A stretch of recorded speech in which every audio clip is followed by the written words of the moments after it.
Hey guys, welcome back to my channel. In today's video, I'm going to show you how to add your USAA debit card to Apple Wallet step by step in very simple way. First, make sure you have what you want. You need an iPhone that supports Apple Wallet, an active USAA debit card, and a good internet connection. Also, make sure your iPhone is updated to the latest iOS version. First, open your wallet app on your phone. Next, tap the plus sign in the top right corner of your screen.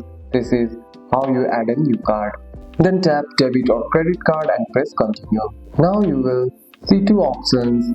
You can scan your USAA debit card using the camera, or you can enter the card details manually. Enter the card number, expiry date and security code carefully. After that, tap next. You will now check your card details.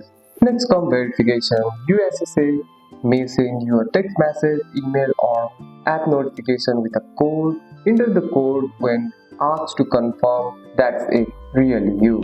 Only verification is completed, then tap done. Your USAA card is now added to the Apple Wallet. And that's it. That's all for today's video guys. If you found this video helpful, drop a like and subscribe for more videos. Thanks for watching. See you in the next one.